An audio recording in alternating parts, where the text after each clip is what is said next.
Voilà, salut tout le monde. Écoutez, je fais cette vidéo pour plusieurs raisons. Donc je vais les citer relativement rapidement. Première, le couvre-feu, confinement, enfin voilà, tout ce qui touche, on va dire, au coronavirus en soit. Autre sujet d'actualité, pas plus important forcément, mais voilà, où c'est qu'il y a beaucoup de débats, où c'est qu'il y a beaucoup de on-dit, surtout des on-dit. Et des pétitions qui fleurissent. Ouah. Il n'y a pas une journée où c'est que je vois pas 15 pétitions différentes en plus, ce qui est complètement débile et inutile, puisqu'à la rigueur, vaut mieux faire une pétition et la relayer 1 million de fois que de faire 40 000 pétitions et la relayer 50 fois. Parce qu'au final, soit vous allez signer 15 fois une même pétition, mais faite par différentes personnes. Donc du coup, en fait, c'est une signature et non pas 15. Donc c'est plus qu'inutile. Donc voilà. Donc concernant ce pseudo-consentement dès l'âge de 13 ans. En fait, pourquoi je dis pseudo-consentement?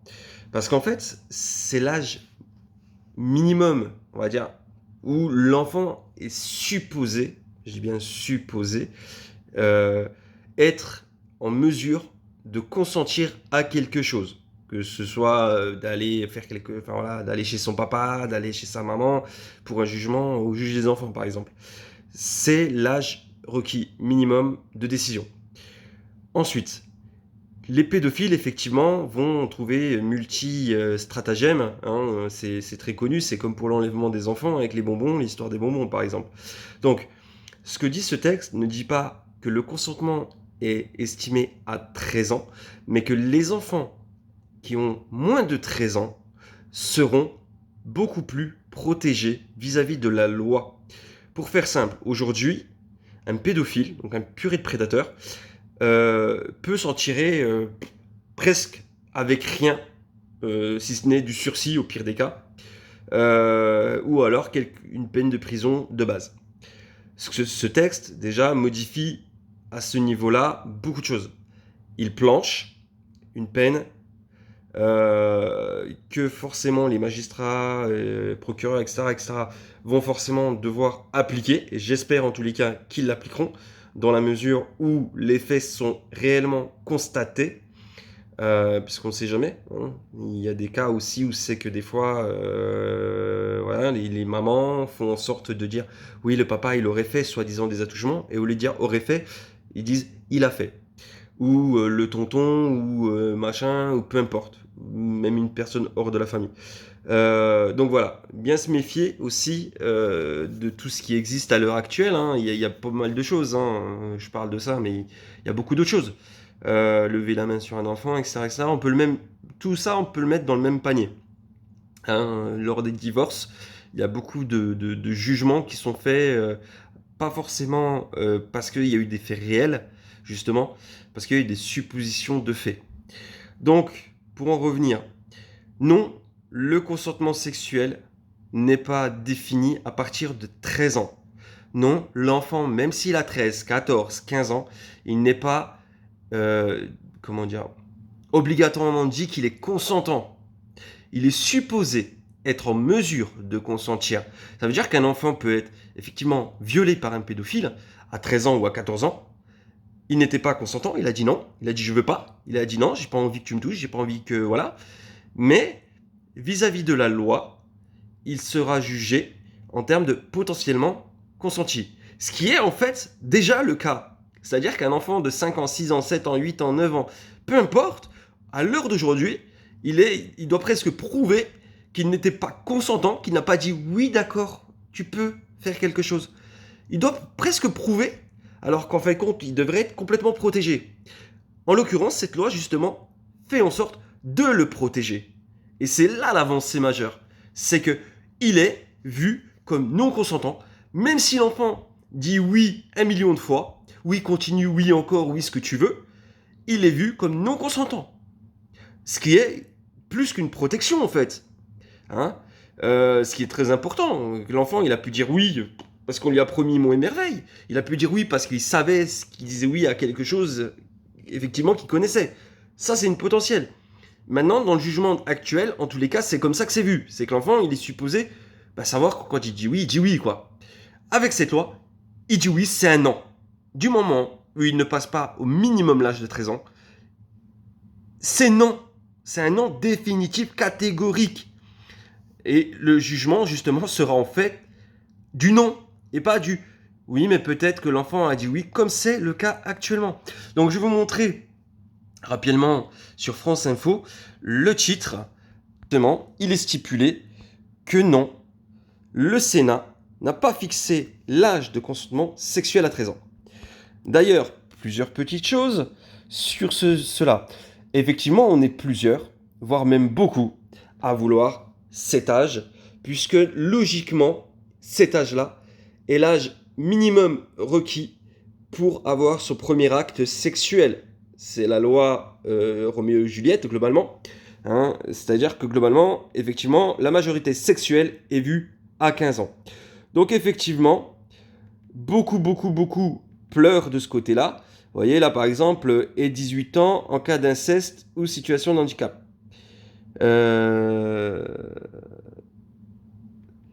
Donc vous voyez, par exemple, donc Alexandra Lamy dit la vérité sur quelque chose. J'ai 13 ans. J'ai une tête à consentir à une relation sexuelle. Alors, oui, malheureusement, à 13 ans, on peut très bien avoir son premier rapport sexuel consenti. J'en suis une des personnes d'ailleurs qui a eu ce truc-là, avec une personne majeure, où j'ai souhaité et où j'étais d'accord et où on l'a fait parce que voilà, on s'aimait tout simplement.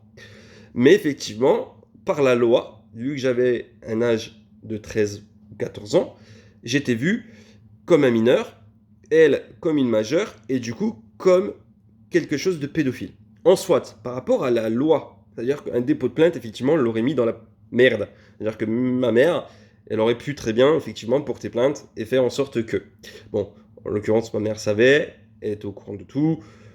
Voilà, elle ne savait pas forcément sexuellement, mais elle savait que j'étais avec cette personne-là, donc forcément, elle se doutait que tout ou tard, voilà. Bon, je suis un garçon, effectivement, les garçons, on va dire que il n'y a pas le risque de tomber enceinte, nous, en tous les cas. Effectivement, par contre, on peut mettre une personne aussi enceinte. Donc, il y a quand même ce truc-là qu'il ne faut pas oublier. Bon, enfin bref, ça c'est autre chose. Donc, effectivement, à ce compte-là, on peut toujours dire que, oui, à 18 ans, zut,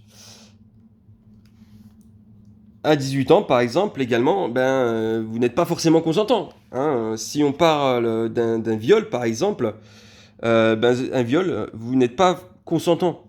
Donc, que vous ayez 40 ans, 50 ans, 60 ans, peu importe, au final, vous pouvez ne pas être consentant de quelque chose. Donc, même à partir de 15 ans, 16 ans, 17 ans, on pourra toujours trop hardir, puisque de toute façon, il n'y aura pas de pédophile du coup pour ce coup-là, mais ça sera un viol. Donc, ça sera quand même un prédateur, sachant que le viol ou le pédophile, pour moi, c'est exactement la même chose, dans le sens où un pédophile va quelque part violer un enfant, et même pas quelque part, mais vraiment violer l'enfant, même si l'enfant, soi-disant, aurait dit oui. Et le violeur, va violer à tout âge, de 0 à 77 ans, comme dit la chanson. Donc voilà. Donc effectivement, pas consentant automatiquement entre 13 et 15 ans. C'est ça l'important. Vous voyez ? C'est cette phrase-là que je vous explique. C'est que l'enfant n'est pas vu forcément comme consentant s'il a entre 13 et 15 ans. Oh, le tactile a un peu du mal. Donc voilà, entre 13 et 15 ans, l'enfant n'est pas forcément vu comme étant consentant par rapport au code pénal. D'accord ? Parce qu'il y a une loi qui dit que la majorité sexuelle est à 15 ans et non pas 13 ans. Donc l'enfant est quand même protégé de 13 à 15 ans. Mais après, on pourrait faire une loi et dire pareil jusqu'à 18 ans, jusqu'à 20, jusqu'à 30, jusqu'à 50, jusqu'à 60, jusqu'à votre mort. Peu importe, ça ne changerait pas grand-chose en fait. Le principal, là, c'est protéger nos enfants. J'ai 3 filles et un garçon, donc voilà, ce texte-là, forcément, il va aussi pour moi. Il est important aussi pour moi, surtout parce que, comme je vous dis, j'ai des enfants. Et moi, je l'ai compris, ce texte. Donc, faire des signatures contre ces textes, en réalité, je vais vous dire honnêtement, en réalité, faites une signature contre ce texte. Et non pas en disant, oui, mais en fin de compte, on souhaiterait que la majorité sexuelle, par exemple, passe à 17 ans, admettons, et puis que l'âge minimum requis pour cet acte, enfin voilà, pour un pédophile, ça soit également 17 ans. Je prends cet exemple simple.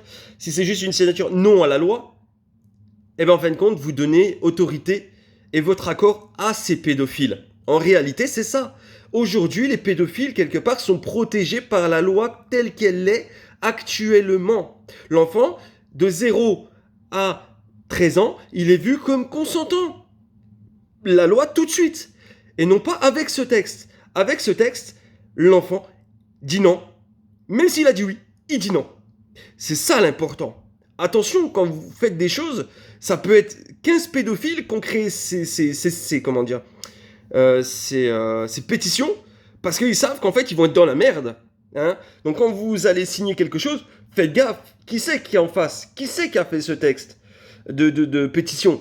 Pourquoi il le fait? Est-ce que c'est pour relever la date? Enfin, l'âge? Ou est-ce que c'est simplement pour l'abolir? Parce que l'abolir, c'est lui donner de la puissance à cette personne, en réalité. Hein. Si je dis, voilà, de 0 à 13 ans, les enfants, ils disent non, même s'ils ont dit oui, c'est non. C'est ce que le texte actuel veut dire. Et entre le texte actuel, hein, celui qu'on a déjà dans le code pénal qui dit, bah, en fait, la majorité, c'est 15 ans, puis c'est tout. Donc, en gros, les pédophiles qui touchent un enfant de 0 à 13 ans, bah, en fait, peut-être que oui, peut-être que non, l'enfant a dit oui, peut-être que l'enfant a dit non. Et le jugement est fait comme ça. C'est oui ou non. Écoutez, on va lui mettre, allez, 3 mois de sursis, 1 an de sursis. Allez, s'il récidive, ouais, il récidive, le gars, attention. Bah oui, il va récidiver. Et puis, vous savez, moi, je parle d'un truc très simple. Un violeur, c'est un meurtrier en puissance. Un violeur, il va commencer par violer. Hein. Il va trouver son plaisir, son truc, alors soit en allant tripoter, soit peu importe, puis après il va passer aux actes. Et après, de l'acte, en fait, il va plus trouver cette adrénaline qu'il avait au début. Puisque, comme le dit bien certains philosophes, le plaisir, on l'a, mais une fois qu'on l'a touché, on ne l'a plus. Il est toujours présent, hein, mais c'est juste qu'en fait, on le ressent plus. Donc en fait, au bout d'un moment, un violeur va aller dans des trucs plus graves, hein, genre étrangler la personne, puis il va trouver du plaisir parce qu'il étrangle la personne et la personne en face de lui elle est en train de suffoquer. Et puis le jour où c'est que ça suffit pas, ça va aller plus loin. Il va au final, il va tuer la personne parce qu'il va tellement éprouver de plaisir que voilà. Et puis à ce moment-là, ça devient un meurtrier. Violeur, meurtrier. Mais voilà, meurtrier quand même à la fin. Donc, faut pas oublier qu'il y a cette évolution-là de toute façon. Hein, un violeur peut commencer violeur, peut commencer même pédophile, on va dire. Violeur, meurtrier. C'est le créneau. Vous pouvez chercher n'importe quoi, ils montent en échelon, hein, ils restent pas là où ils en sont. Donc, le texte actuel dit non, l'enfant est consentant ou pas. Celui-ci, celui que je viens de vous montrer, enfin de la page en tous les cas, c'est pas le texte de loi, mais voilà, la page que je viens de vous montrer. Le nouveau texte de loi qui est en cours, c'est pour dire non, l'enfant, il n'est pas consentant. Non, même s'il a dit oui, même s'il a 11 ans, 12 ans, 13 ans, qu'il comprend, qu'il sait ce qu'il va faire. C'est-à-dire que moi, par exemple, je prends un exemple, hein, je ne me suis pas fait, voilà, c'est pas un pédophile, mais voilà, je prends l'exemple. J'avais 13 ans, j'ai eu mes premières relations sexuelles. Admettons que j'étais pas consentant. Admettons que j'étais pas consentant. Je me suis fait violer quelque part, parce qu'en fait, un pédophile, c'est ça, hein, il va vous violer au final. Juridiquement, il faudrait que je prouve que j'ai dit non. Avec cette loi-là, j'ai pas besoin de prouver. J'ai juste besoin de dire, il y a eu ça. Il s'est passé ça. Et je suis protégé, même si j'ai 13 ans. Et la majorité sexuelle, encore une fois, est à 15 ans. Donc, de toute façon, de 13 à 15 ans, il y a une protection qui est peut-être différente, qui est en fait comme actuellement elle est, mais elle reste présente. Bon, enfin bref. Passons. Coronavirus. Donc, moi, ce qui me fait rire, et beaucoup rire en fait, hein, c'est énorme même, c'est énorme, c'est l'histoire de ces fermetures de magasins, de tous ces commerces qui meurent, parce qu'il faut le dire, il faut être honnête, ils meurent. Moi, je suis indépendant dans l'informatique, donc j'arrive encore à travailler, heureusement pour moi. Je dis pas que c'est facile, parce que je travaille pas, j'ai pas de commerce, à proprement parler, j'ai pas de cellule commerciale. Par contre, je me déplace chez les gens. Donc effectivement, il y a toujours la réticence des clients, parce que vous venez chez eux, déjà de une. De deux, il y a des choses que je peux pas faire chez eux. Hein, je peux pas passer 6 heures chez un client juste pour m'occuper de son PC. Voilà, là par exemple, je suis en train de récupérer des datas. Bon, bah, je suis chez moi, hein, j'ai une machine exprès pour récupérer des datas. Donc voilà, je fais ça. Mais comme je vous disais, moi, ça me fait marrer cette histoire de vouloir tout fermer. Pourquoi je dis vouloir tout fermer? Parce qu'en fait, si on regarde bien, et je vais vous dire un truc, c'est que samedi, je suis allé en course très rapidement. C'est-à-dire qu'au magasin, je suis resté, allez, 10 minutes, un quart d'heure, le temps de faire les rayons, parce que j'avais déjà ma petite liste vite fait, et je me suis dépêché. Et je suis allé même aux caisses automatiques parce qu'il n'y avait personne, il n'y avait pas de queue. Donc je suis allé vite, comme ça, plus vite rentré, plus vite sorti, moins de contact possible. Et comme vous venez de le comprendre, moins de contact possible. Donc, si je vais dans un restaurant, et j'y suis allé pendant la période où c'est qu'il n'y avait plus de confinement, où c'est qu'on avait le droit de retrouver le goût au restaurant. Moi, j'ai regardé, c'est que la salle où je suis allé, les clients sont très espacés, avec une demande de port de masque à chaque déplacement dans le restaurant. Euh, donc, mise en sécurité complète, quoi, en fait. Hein. En réalité, une mise en sécurité complète des clients. Si je vais dans une boutique de vêtements, là encore, les boutiques de vêtements, c'est à eux de faire et de prendre des mesures. Et je pense en majorité, qu'elles le font. Hein, et après, c'est aussi aux gens, malheureusement, d'être responsables. C'est-à-dire que je vois une personne devant moi, je suis dans un rayon voilà, je suis, par exemple, je ne vais pas citer de magasin, j'ai un magasin vestimentaire, je vais aller dans un rayon, je vois une personne qui est déjà dans ce rayon-là, soit il a déjà pris un article et puis il est en train de regarder comme ça à 15 ans et puis j'ai dit excusez-moi, est-ce que vous pouvez juste vous décaler que je puisse prendre un truc et puis que j'aille le tester ou voilà, peu importe. C'est bête, hein, mais de se parler aussi dans les magasins, c'est intelligent. Vous voyez, au lieu de vous approcher de la personne, essayez de garder cette distanciation. Excusez-moi, je voudrais prendre un truc voilà, qui est juste devant vous, juste pour qu'on garde nos distanciations. Est-ce que vous pouvez vous décaler? Et là, à ce moment-là, on va se décaler, et à ce moment-là, il n'y aura pas de problème. Et voilà, on évite tous les gestes, enfin, en fait, on fait les gestes barrières, en fait, tout simplement. Hein. Donc voilà, ça, on peut le faire. Dans plein de commerces, plein de commerces, on peut le faire. Laisser rentrer 3 personnes au lieu d'en laisser rentrer 5. Il y a plein de mises en place, il y a plein de choses qui sont possibles. Il y a certains commerces, là encore, comment dire, d'agroalimentaire, hein, des marchés entre guillemets. Pareil, il y a le système des jetons, hein, pour savoir combien ils ont de clients dedans, pour éviter qu'il y ait trop de clients. Bon ben voilà, ils donnent un jeton. À la fin, la personne dépose son jeton, et puis s'il n'y a plus de jetons, ben, la personne qui doit rentrer dans le magasin doit attendre. C'est le principe simple, mais qui fait beaucoup de différence. Donc comme je vous ai dit, samedi, je suis allé au magasin. Donc, pour dire là, vite fait, le magasin c'était un Leclerc. Je, honnêtement, je devais aller juste de rayon en rayon. Et je me maniais les fesses pour éviter d'être vraiment proche des gens. Et trop longtemps proche des gens. Moi, ce qui m'a fait marrer, c'est que les gens, quand ils regardent un article qui est dans un rayon, au lieu d'être face à ce rayon, mais vraiment face à ce rayon, vous voyez, devant le rayon, ils se mettent collés, dos collé à l'autre rayon qu'en face. Donc ça veut dire qu'en fait, si vous voulez passer, vous êtes obligé de passer devant lui. Il y a des gens, ils ont le masque, ils sont là. Ils sont en train de respirer avec leur nez. Vous passez devant eux. Il y a des gens, ils sont l'un à côté de l'autre, ou face à face même. C'est-à-dire que vous en avez un qui est à droite du rayon, l'autre qui est à gauche, donc dos à dos au rayon, mais vraiment collé le cul. Vous avez l'impression qu'ils sont assis dans le rayon. Enfin, comment dire? Oui, dans le rayon, quoi. Et les mecs, ils se parlent comme ça. Donc vous êtes obligé de passer au milieu d'eux. Et eux, le respect, vous savez ce que c'est? Je sais pas, quand vous êtes sur la route en vélo, vous devez vous mettre en file indienne, pas l'un à côté de l'autre. Bah, mettez-vous en file indienne, à la rigueur, si vous voulez parler. Puis encore, je dirais même, les gars, il y a un truc qui s'appelle dehors. Il y a un truc qui s'appelle chez vous. Il y a un truc qui s'appelle dans votre voiture. Parce que honnêtement, dans un magasin, actuellement, avec les conditions, soyez respectueux des autres. Ou alors, allez dans un rayon où c'est que c'est vide, puis allez squatter, parler. Je sais pas, vous n'êtes pas au café du coin, quoi. Bon, enfin bref, ça c'est une parenthèse.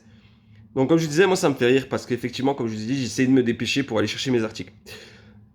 J'ai dû longer pour regarder, comment dire, l'allée où c'est qu'il y a le moins de clients possible pour passer, justement. Pour essayer de passer et puis essayer d'avoir le moins de, voilà, croiser le moins de personnes possible.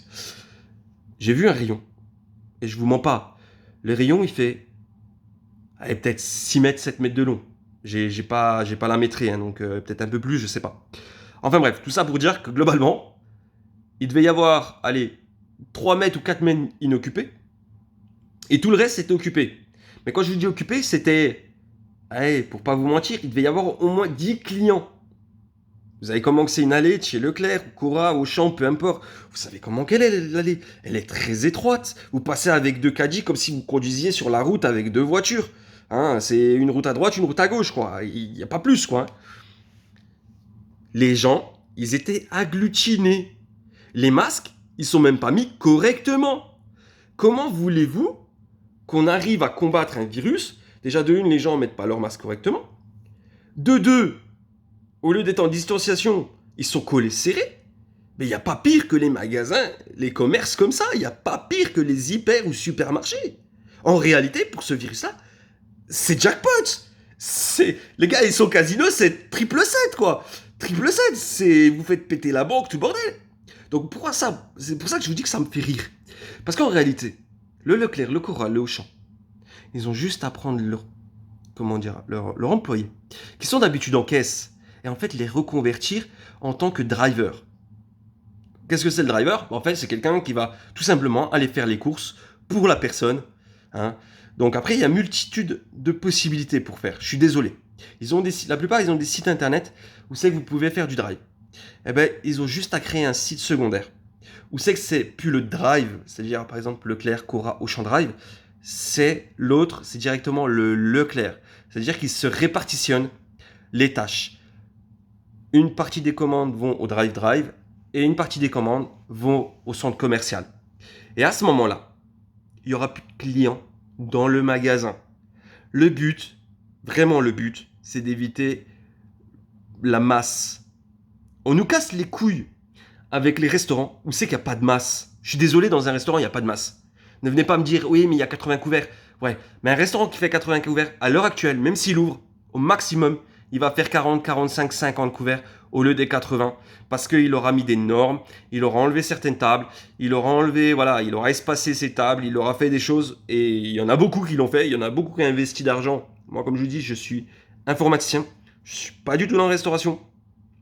Maintenant, je sais, j'ai vu et je connais des gens qui ont acheté des plexiglas, qui ont mis des règles, qui ont mis un sens de circulation, enfin, qui ont fait la totalité et qui ont investi je sais plus combien, mais voilà, là, globalement, là, ils sont dans la merde. Si demain, il y a certains restaurants ou certaines boulangeries-restaurants qui ferment, ils sont dans la merde. Hein, ils sont obligés d'hypothéquer leur baraque, ils se retrouvent à la rue. Mais et encore, j'en connais. Pas personnellement, mais voilà, j'ai des connaissances d'un hôtel, enfin un motel entre guillemets, puisque du coup ils sont vraiment sur l'US, qui ont fait leur truc. Hein, et c'est compliqué. Avec la conjoncture actuelle, c'est très compliqué parce qu'en fait ils n'ont pas pu ouvrir. Donc voilà, ils ont pas que ça, ils ont leur commerce en plus à côté, donc ils ont deux trucs et ils ont investi beaucoup d'argent. Donc voilà, ça c'est la parenthèse, mais faut savoir qu'il y a beaucoup de gens qui demain peuvent se retrouver à la rue parce que justement des décisions sont très incohérentes. Demain, vous avez le droit d'aller, dimanche, vous avez le droit d'aller tous au centre-ville.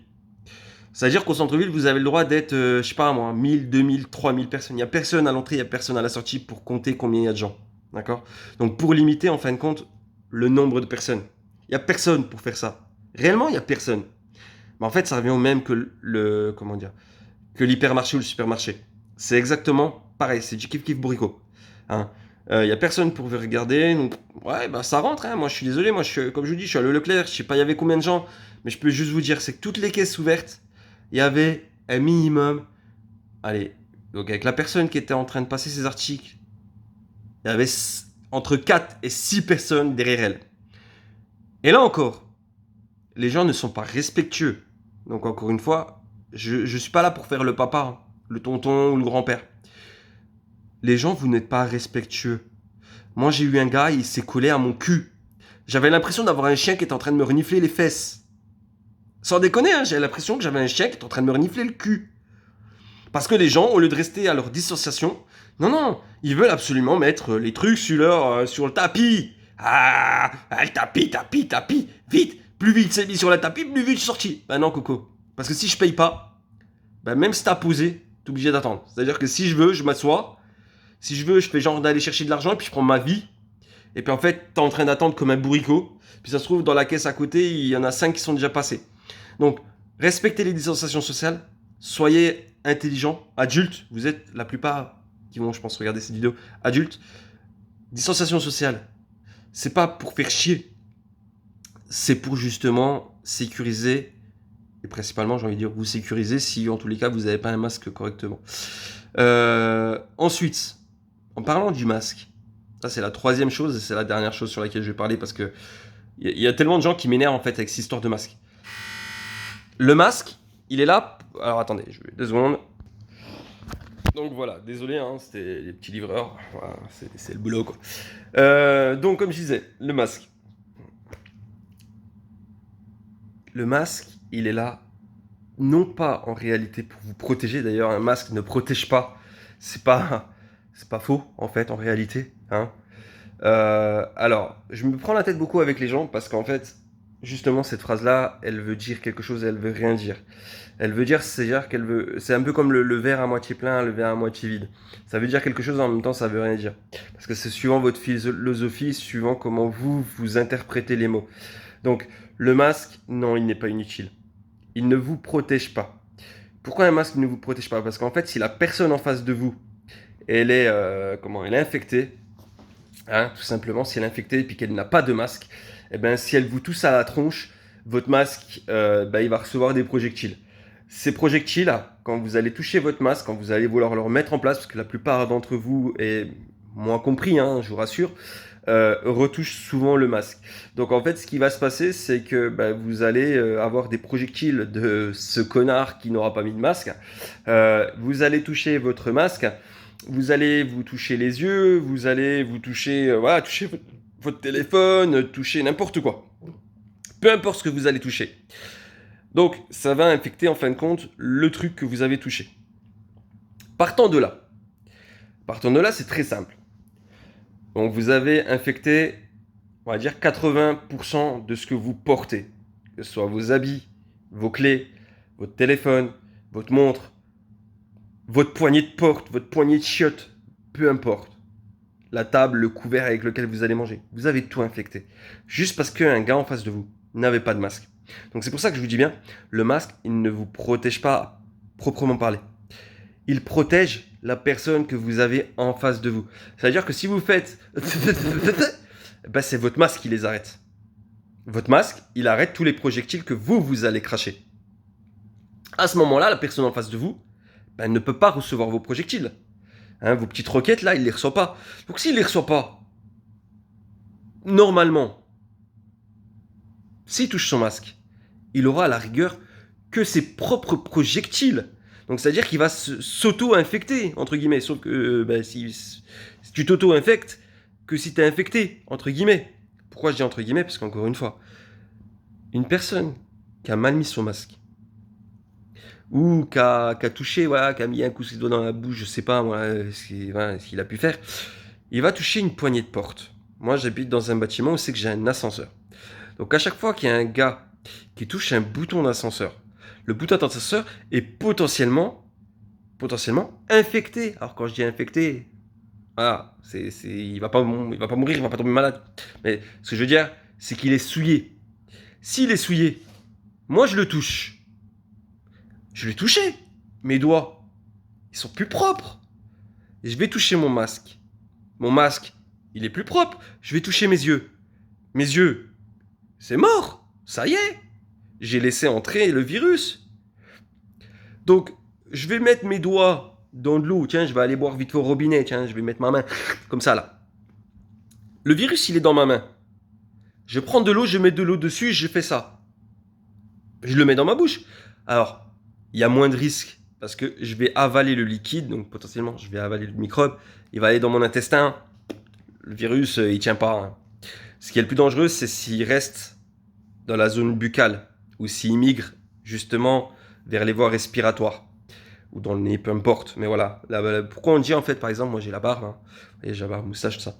Pourquoi on dit effectivement que ça, avec le virus actuellement, on devrait tous se raser. Mais vraiment tous se raser, je rigole pas, hein, attention. Pourquoi? Bah, parce qu'en fait, tout simplement, là encore, ben, si je mets mal mon masque, ou si mon masque ne me couvre pas, alors moi j'ai des masques, ça va, il me couvre très bien, donc c'est pas trop le problème.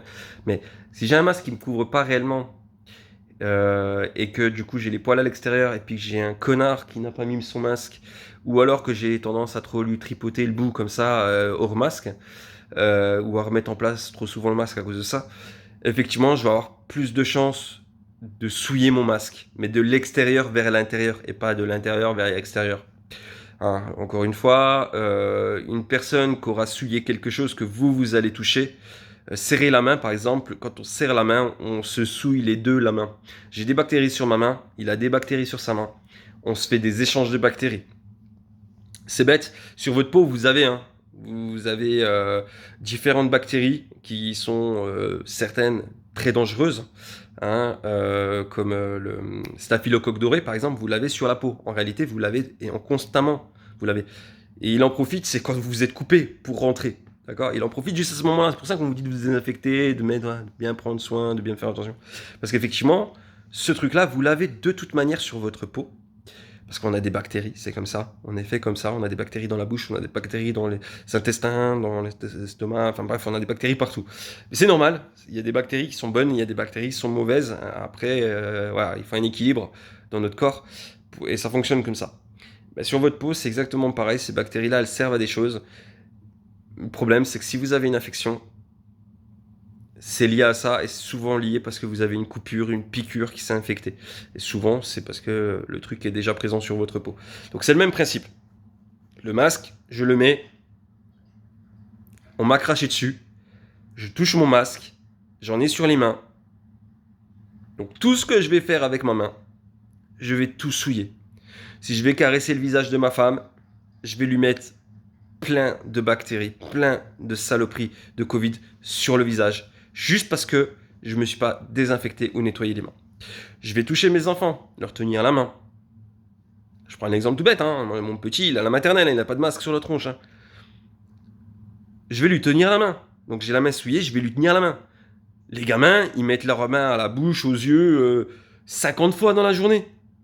Et en plus de ça, il n'a pas de masque, parce qu'il est petit, il va avoir 5 ans. Donc du coup, grâce à ma main, même si moi j'ai fait tous les gestes barrières du monde, même si moi j'ai pris toutes mes précautions au monde, sauf me laver la main avant de lui donner la main, et que ma main elle a été souillée, le gamin il va tout simplement être incubateur. À la maison, quand on est tous ensemble, on va pas forcément tout le temps le porter. On va se faire des câlins, on va se faire des petites papouilles, tout ça. Le gamin, sans le vouloir, en fait, va vous le rendre. En fait, vous êtes responsable, vous lui avez donné. C'est pas lui qui vous l'a ramené, hein. C'est vous qui l'avez donné. Il va vous le refiler. Et vous allez refiler à tout le monde autour de vous. Si, encore une fois, si vous ne faites pas ce qui doit être fait. Vous n'êtes pas des enfants, vous êtes des adultes. Partant de ça, vous devez vous-même prendre à la fois les décisions, mais surtout les préconisations. Donc comme je disais, pour moi, ce qui me fait rire, c'est que les multinationales comme Leclerc, Auchan, Cora, enfin voilà, tous ces trucs-là, ont le droit d'être ouverts, alors qu'ils pourraient très bien fonctionner différemment. Je suis désolé, dans la conjoncture actuelle, pour moi, les commerces de ce type, où c'est qu'il y a plus de 200, 300 personnes en même temps, où c'est que les gens sont très agglutinés, c'est ça qui donne la contamination hyper élevée qu'on a actuellement. C'est pas les petits commerces. Là, ils sont en train de refermer des commerces. Ils sont en train de casser les couilles, en fait, excusez-moi, hein, mais des commerces. Des petits commerces qui vont laisser rentrer 3, 4, 5 personnes dans 30, 50, 60, 80, 100 mètres carrés. Les gars, c'est rien. Oh, c'est pas parce que vous avez 3000 mètres carrés avec 30 personnes dans le magasin, d'accord, que c'est moins dangereux qu'un magasin qui a 25 mètres carrés avec 3 personnes dedans. C'est même plus dangereux, votre grand magasin. Parce qu'en réalité, avoir de la surface, c'est bien. Mais quand je vais aller chercher des trucs importants pour ma survie, ça va être des pâtes. La plupart des gens vont acheter des pâtes. Hein. Je suis désolé de parler des pâtes, mais 90% des Français vont acheter des pâtes. Les 200 personnes, ils vont aller où? Dans le rayon pâtes. Donc ils vont se croiser dans le rayon pâtes. Si je vais au restaurant, je vais à une table, je vais commander mon repas. C'est le serveur qui va venir me demander mon repas. C'est le serveur qui va venir m'apporter mon repas. C'est le serveur qui va me débarrasser mon repas. La seule chose que moi je vais faire, à la rigueur, je dis bien à la rigueur, c'est j'ai envie de pisser, j'ai envie de chier, je vais me lever, je vais foutre mon masque, puis je vais bouger. Le serveur, à moins que vous êtes dans un restaurant qui fait 1000 mètres carrés, excusez-moi monsieur, est-ce que je pourrais avoir une carafe d'eau? Excusez-moi monsieur, vous avez oublié la sauce. Excusez-moi monsieur, j'ai un problème avec ma cuisson. Il est interpellable sans bouger votre cul de votre chaise. Donc derrière ça, ça veut dire quoi? Ça veut dire qu'un restaurant, en fait, c'est la sécurité de ouf. Mais en réalité, c'est la sécurité de ouf. Comparé à un commerce comme Leclerc, Cora, Auchan, pour moi, je me sens beaucoup plus en sécurité dans un restaurant. Si je vais m'acheter demain un t-shirt, une chemise, n'importe quoi, c'est pareil. Je regarde, je vois les gens. La plupart des gens, ils vont pas tous aller chercher un t-shirt. Hein. Je suis désolé. Hein. Encore moins avec le temps que j'ai chez moi. Hein. C'est entre la neige ou les inondations avec la flotte. Donc, s'acheter un t-shirt, voilà. Hein, il y a beaucoup plus qui vont aller acheter des parkas à la rigueur ou des vêtements pour la pluie, etc. Je vais dans un magasin d'habits, encore une fois, comme je vous disais tout à l'heure. Je vois une personne dans le rayon, en face des t-shirts. Déjà, je ne vais pas me coller à lui pour dire excusez-moi, je vais passer un truc devant vous. Non, excusez-moi, monsieur. Je voudrais juste prendre un t-shirt. Est-ce que juste vous pouvez vous décaler, histoire qu'on garde nos distanciations? Et je vais prendre mon t-shirt. Je vais aller en cabine l'essayer, je vais voir s'il me va, s'il me plaît. Hein. Voilà, je pinaille parce que je suis pas du style. Hein. Pour aller m'acheter un t-shirt ou un pull, je vous promets qu'il faut que ma mère, ma femme, mon frère, toute la famille limite me disent va t'acheter des habits. Et encore, même quand ils le disent, j'y vais pas. Donc voilà, parce que je dépense mon argent autrement, c'est sûr. Ni dans la drogue, ni dans l'alcool, mais ni dans le tabac. Mais voilà, je dépense mon argent autrement. Chacun dépense son argent comme il veut. Donc voilà. Mais encore une fois, les commerces de vêtements sont les chaussures, que ce soit, voilà, j'ai envie de dire même les jouets. Les jouets, parce que vous avez tous, je pense, des enfants. Les anniversaires, je pense que tout le monde en a un au moins une fois dans le mois autour de lui. Donc voilà, je veux dire, il y a des rayons, on sait que vous n'allez pas vous retrouver à 50 dedans. Si vous vous retrouvez à 3 personnes dans le rayon, waouh! Jackpot, les gars, vous êtes venus juste au bon moment où c'est qu'il y avait deux personnes supplémentaires. Par contre, dans le rayon pâtes, sauce tomate, fruits et légumes, etc., etc.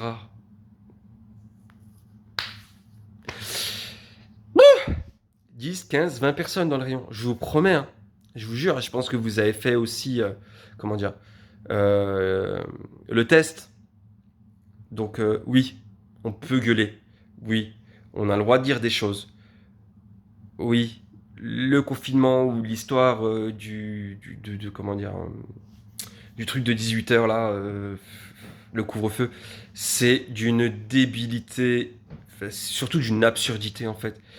Non, je vous jure qu'après 18 h, comme je vous dis, si vous allez au restaurant, le risque, il n'est pas zéro, parce que le risque zéro n'existe pas.